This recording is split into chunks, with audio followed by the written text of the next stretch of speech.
ETF index mutual funds నేర్చుకుని stock మార్కెట్లో రాణించాలనుకుంటున్నారా? వెంటనే ఈ నెంబర్కి కాల్ చేయండి.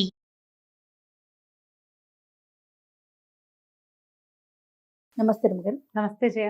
రమ్మగారు, భగవంతుని ప్రతిరోజు ఆరాధించాలి, పూజించాలి. కానీ కొన్ని కొన్ని సందర్భాల్లో వింటూ ఉంటాం, నీ కష్టాలు వచ్చినప్పుడు మాత్రమే గుడికి వెళ్తావు, కష్టాలు వచ్చినప్పుడు మాత్రమే మొక్కుకుంటావు, కష్టాలు వచ్చినప్పుడు మాత్రమే దీపం పెడతావు.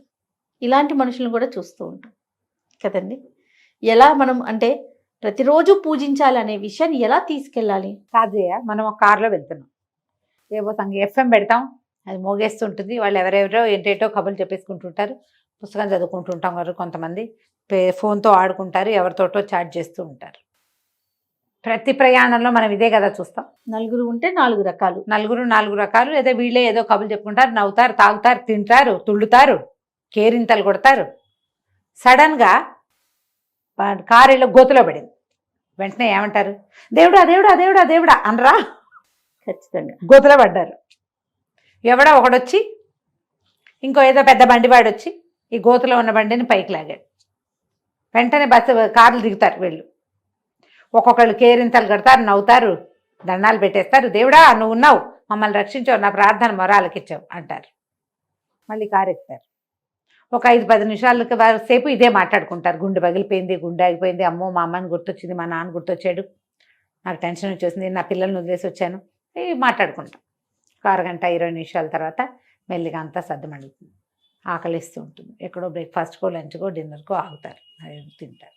మళ్ళీ ఎఫ్ఎం మొదలవుతుంది, మళ్ళీ మెసేజ్లు మొదలవుతాయి, మళ్ళీ ఫోన్లు, కబుర్లు, తాగుడు, తిరుగుడు, తుళ్ళడం, నవ్వడం, కేరింతలు కొట్టడం, సినిమా పాటలు. ఆ పాట మోగుతుంటే మనం కూడా మోగుతూ ఉంటాం. ఇది జరుగుతుందా జరగదా? జరుగుతుంది. ఏదైనా అతిశయోక్తి చెప్పాను నేను ఇందులో? లేదు రమ్మగారు కదా, క్వైట్ న్యాచురల్.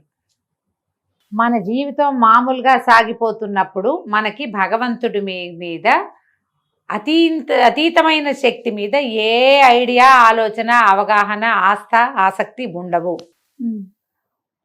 మనం ఏమీ చెయ్యలేము అని అర్థమైనప్పుడు మాత్రమే భగవంతుడు గుర్తొస్తాడు. కరెక్ట్, ఇది పాయింట్. ఇది జరుగుతుంది. కష్టాలు వచ్చినప్పుడే మనం మొక్కుకుంటాం. కష్టాలు ఏదైనా చాలా పెద్ద ప్రాబ్లమ్స్లో ఉంటే 10 రోజులు పాటు రోజు గుడికి వెళ్ళిపోతాం. రోజు 40 వేసి ఆంజనేయ స్వామికి 40, ఇంకొక ఆయనకి ఇంకో 30, అమ్మవారికి ఒక 21 ప్రదక్షిణాలు చొప్పున చేసేస్తాం. ఆ గుడికి వస్తా, ఈ గుడికి వస్తా అని మొక్కుంటాం. చిన్న చిన్న ముడుపులు కట్టి పక్కన పెడతాం. ప్రాబ్లమ్స్ తీరాక గుర్తున్నంత మటుకు తీర్చేసుకుంటాం. చాలా కొద్ది మందే ఈ ప్రార్థనని కంటిన్యూ చేస్తారు. జీవితంలో మన వల్ల ఏది కాదు అని అర్థమైన వాళ్ళు రెగ్యులర్గా ప్రార్థనలో ఉంటారు. మనం ఏం కాదు, మొత్తం ఆయనే, అంతేనా? అది ఏదైనా సమస్య వచ్చాక తెలుస్తుంది కొంతమందికి. ఏ సమస్య రాకుండానే ఈ జీవితం అనేది భగవంతుడిచ్చిన వరం, అతడిని నిత్యము ప్రార్థించాలి అనే అవగాహన ఉండేవాళ్ళు కొంతమందే ఉంటారు. ఇందులో మళ్ళీ ఎంతసేపు పూజ చేసి చావుగొట్టి చెవులు మూసేవాళ్ళు దేవుడిని పడుకోనీరు, కూర్చోనీరు, నుంచోనీరు, అది జరుగుతాయి కొంత. కానీ ఈ రెగ్యులర్ ప్రార్థన విధానం ఉంది చూడు, ఆ నమ్మకము, ఆ అలవాటు తక్కువ ఉంటుంది. దీన్ని ఏం చేయాలి, ఎట్లా ఇది నేర్చుకోవాలి అంటే మనం పిల్లలకి నేర్పాలి. మనకి సాధారణంగా ఎలా ఉంటుంది, మనుషులు అన్నవాడికి ఏం చేసినా ఇదంతా నా ప్రతాపం అని ఉంటుంది. ఇప్పుడు నేను బోల్డ్ వీడియోలు చేస్తాను, నెలకు 50 వీడియోలు చేసేస్తాం మనం, అవునా కదా? రకరకాల విషయాలు మాట్లాడతాం.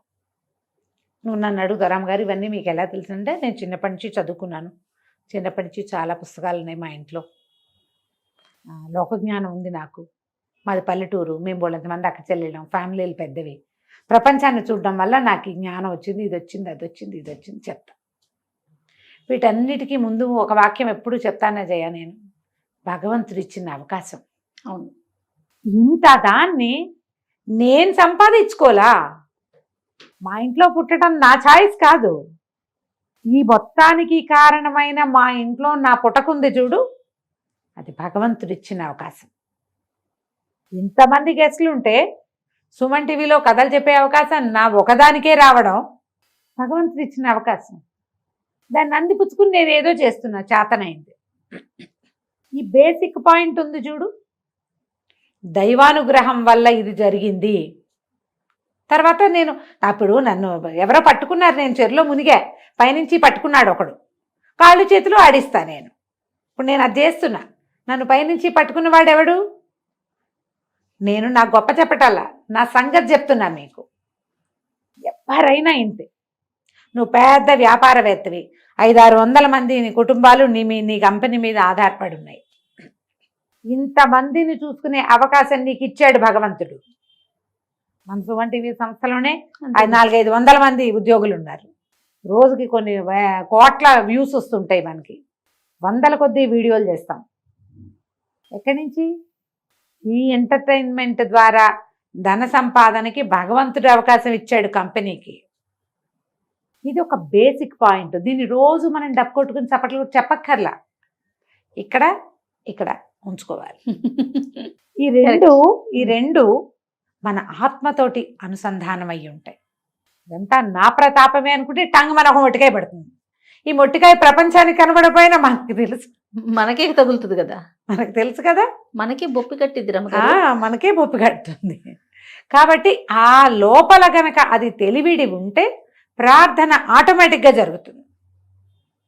ఆ ప్రతాపం కాదు ఇదంతా. ఈ ప్రతాపాన్ని ఇలా చూపించటానికి నాకు భగవంతుడు అవకాశం ఇచ్చాడు అన్న ఒక్క నమ్మిక లోపల ఉంటే ప్రార్థన జరుగుతుంది. ఈ ప్రార్థనకమ్మా ఎంతసేపు నేను ప్రతిసారి మనం మాట్లాడినప్పుడల్లా చెప్తా, ఇన్ని పువ్వులు అన్ని పూసలు అవి ఏమిటో ఉంటేనే పూజ అని పొరపాటును కూడా అనుకోవద్దు. ఉండాలి, హృదయ కుసుమాన్ని సమర్పించాలి భగవంతుడికి, అంతే. అవేమిటో ఇవన్నీ చేయాల్సిందే, ఇంత చేయాలి, షోడశోపచారాలు చేయాలి, ఇంకేమిటో చేయాలి, చెప్పని భోగు చేయాల్సిందే, మడి మాసానం అన్నీ ఉండాల్సిందే, అదంతా లేదమ్మా. అవన్నీ నీకు చేతొచ్చింది, నువ్వు చేయగలిగింది, నువ్వు పెట్టగలిగినంత. అవేవి పెట్టలేకపోయినా నువ్వు ప్రార్థించవచ్చు కదా. మనసా వాచా కర్మణ ఒక్క నమస్కారం చేసుకోవచ్చే భగవంతుడికి. దొరికిన పువ్వు పెట్టు, పువ్వు దొరకనాడు, అయ్యా నాయన పువ్వులు లేవు ఇవాళ, పూజించలేకపోతాను, నా ప్రార్థనే నీ పూజనైనా అని చెప్పు, చాలు, ఆయన ఒప్పుకుంటాడు. మనం ఒప్పుకోలేము, అన్నీ మనకు కావాలి.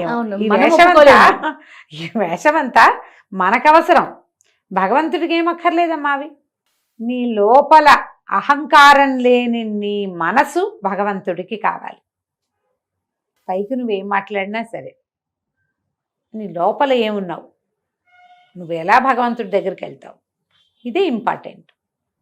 మనం ఏం చేస్తామంటే ఇదంతా మన ప్రతాపం అనుకుని ఏదైనా ప్రాబ్లం వచ్చినప్పుడే దేవుడి దగ్గరికి వెళ్తూ ఉంటాం.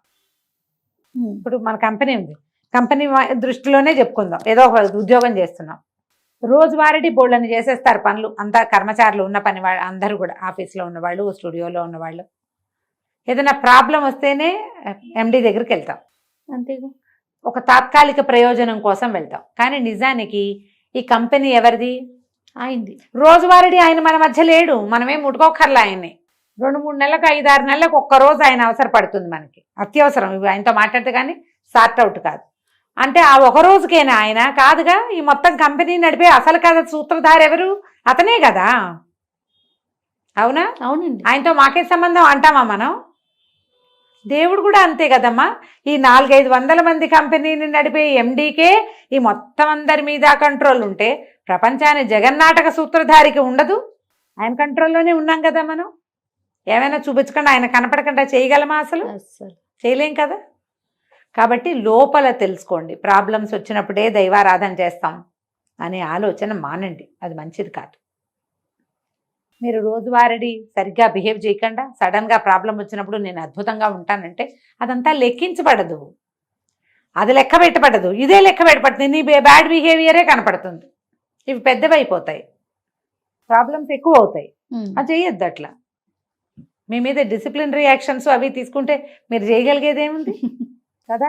ఈ కంపెనీలో తీసేస్తే ఇంకో కంపెనీలోకి వెళ్తాం. ఎన్ని కంపెనీలు పోని మారేవు, ఎన్నైనా ఉన్నాయి.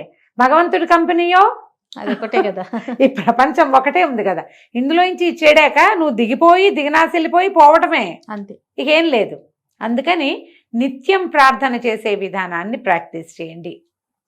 కాసేపైనా భగవంతుడి పట్ల విశ్వాసాన్ని ప్రకటించే అవకాశాన్ని తీసుకోండి. 5 minutes అంతే. పూజకి టైం లేదండి, ఇవాళ టైం చాలేదంటారు పాపం. అంటే పూజ అనగానే మన దేవుడి మందిరం శుభ్రం చేయటము, దీపారాధన కుందులు తోముకోవటము, ఒక 50 రూపాయల పువ్వులన్నీ అమర్చటము, ఒక 20 రూపాయల పళ్ళు నివేదన పెట్టటము, దీపారాధన చేయటం, దీపానికి చుట్టూతా పువ్వులు పేర్చాలి, మనంత పని అదంతా కదా. ఒక దండం పెట్టడానికి అంత పని ఉందా? ఈ క్రియ సాయంకాలం చేసుకో, వెళ్ళేటప్పుడు దండం పెట్టుకుని వెళ్ళు. Minimum thing good morning. తెల్లవారు లేస్తే ఎంతమంది గుడ్ మార్నింగ్లు పెడుతున్నావమ్మా మనం? నేను అసలు స్పందించిన జయ నీకు పదే పదే చెప్తుంటాను నేను. కనీసం ఒక నెల రోజుల పాటు రోజు గుడ్ మార్నింగ్ గుడ్ నైట్ పెట్టిన తర్వాత బాబు మీకు విసుగు లేదా, ఎందుకు నైనా పెడతారు అని చెప్పాల్సి వస్తుంది. ఇవి గుడ్ మార్నింగ్లు పెట్టేటప్పుడు దేవుడికి కూడా చెప్పచ్చు కదా ఒక శుభోదయం. మనం ప్రాబ్లం వచ్చినప్పుడు పిలుస్తాను నేను, అప్పటి వరకు మా ఇంట్లో అసింటా ఉండు అని చెప్తామా? అలా చెప్పకూడదుగా. ఇలా చెప్పండి. రోజు నమస్కారం చేసుకోండి. నిద్ర లేచాక, లేవగానే, ఎక్కడికైనా బయటికి వెళ్ళేటప్పుడు, సాయంకాలం ఇంటికి బయటికి రాగానే, పని నుంచి తిరిగి రాగానే, రాత్రి పడుకునేటప్పుడు 4 పూటల భగవంతుణ్ణి తలుచుకుని మీ ఇష్టదైవాన్ని ఒక నమస్కారం చేసుకోండి. ఇది మీరు పిల్లలకు కూడా చెప్పచ్చు, నేర్పించవచ్చు. నిత్యము దైవాన్ని మనతో ఉంచుకోవచ్చు మనం. అంతే. ప్రాబ్లమ్స్ వచ్చినప్పుడు ఎండి దగ్గర పరిగెత్తినట్టుగా పరిగెత్తద్దు. పరిగెత్తుదాం అప్పుడు కూడా, అవసరమైతే పరిగెత్తచ్చు. ఈ రోజువారీ గుడ్ మార్నింగ్ కూడా చెప్పండి. ఖచ్చితంగా. డెఫినెట్గా రమ్మగారు. నమస్తే. నమస్తే జయ.